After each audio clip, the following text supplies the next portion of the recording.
Hello, it's Mr. Alistair Smith here. I hope you're all doing fine and looking after yourselves and staying safe, etc. So today's lesson we're going to be looking at Henry VII.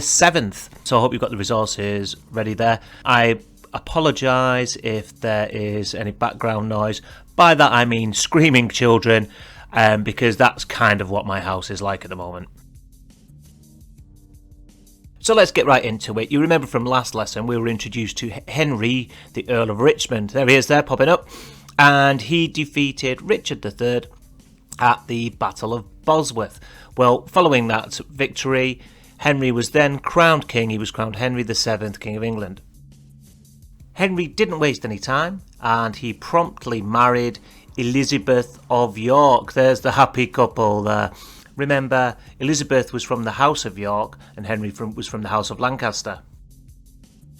So rather cleverly, what Henry's done there, he's united both houses. Both the houses that have been at war for so long are now joined together, and he's created a new dynasty, a new family, and this is the Tudor dynasty. Its symbol was still a rose, but this time it was a mix of the white and the red from York and Lancaster, and the Tudors would rule England for 120 years. So the Tudors were really strong rulers, and I've demonstrated this with a silhouette of me there flexing some muscles. Under the Tudors, people discovered more art and culture. The country became wealthier. There was a large amount of exploration to new lands and discovery of new lands, and a whole new church was created, the Church of England, where the king was in charge, not the Pope. So if you've got your sheet in front of you there, what I want you to do now is just fill in the missing blanks on those questions for the video task 1. If you need to recap, you can obviously go back and watch that clip again. You can watch it as many times as you want. There's no restriction on it, obviously. So perhaps just pause the video there and go back and have a recap of what you need to fill in. Okay, so now we're ready to look at task 2.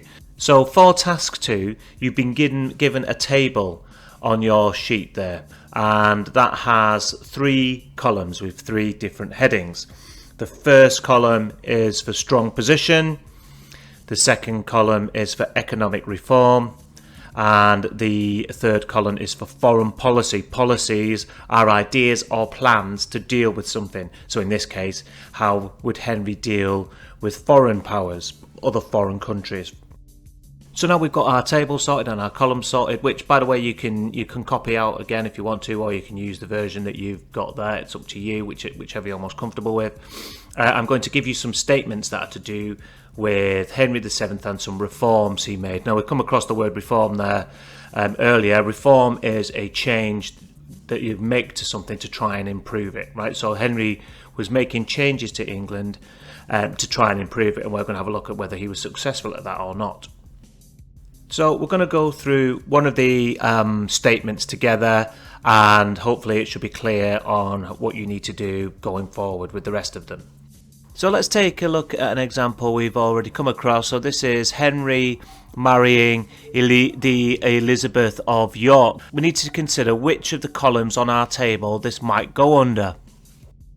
So there's our 3 columns there that we've got, and we need to think, is this marriage, which column would this marriage go under? So if we have a look at foreign policy, is it to do with foreign powers? Is it to do with foreign countries? Well, no, because Elizabeth is from York.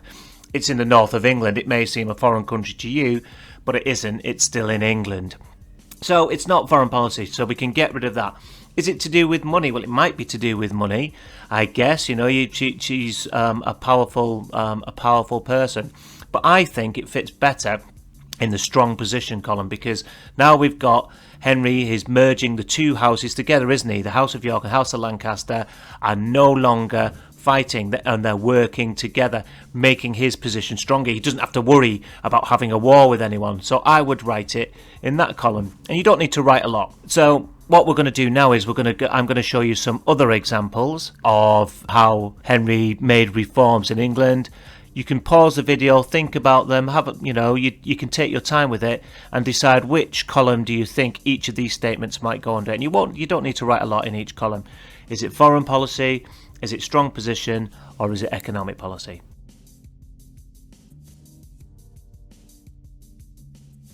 So, one of the things Henry did when he came to power is he had the leading Yorkists executed. So the people who were fighting against him for the House of York were killed. Is this to strengthen his power? Is it a foreign thing, or is it to do with money? Remember, you can pause it, think about it. You don't have to, you don't have to follow these all the way through without stopping the video. He had a peace treaty with France. Yeah, so to avoid wars and to avoid any further conflict, he signed a peace treaty to ensure peace between the two countries. Some of the people from York and from the House of York were given important jobs within his council. Now, why might he do that? Why might Henry decide to give people he was fighting against important jobs? People who were loyal to him, people who stood by Henry, people who fought with Henry, were given top jobs in government. Where might we put that? Is it to do with strength, economy, or foreign policy? He only took tax from people in his own who lived on his own land. So if there was lords who had land around the rest of England, he didn't tax them. He only taxed the people on the land that he owned. He had an heir to the throne. He had a son who he called Henry. Why might this be important, and where might we put this? He increased trade, and he developed trade agreements with various countries around the world. He wanted good relations with other countries around the world. Agreements were made with France, the Netherlands and Scotland to not house any traitors, so anyone that was plotting against the king. The treaties were made so that people couldn't go and hide in those countries. Again, if you need to, pause it there, have a look at the statements, have a look at the headings, take your time, go back over them if you need to. Okay, then for the final video task then, you're just going to write a P paragraph or a short paragraph about answering this question: how successful were Henry VII's reforms? So you've got a couple of sentence starters there to use. Things that you might want to consider to include in your paragraph: examples of his reforms, how successful you feel his reforms were, any keywords that might have cropped up in the lesson. And if you can pop this paragraph back into Google Classroom, please. So that's it. I hope you enjoyed it as much as you can. Remember, look after yourself, stay safe. Shout out, a massive shout out to 7DTO in the house. And I will see you all soon. Thank you. Goodbye.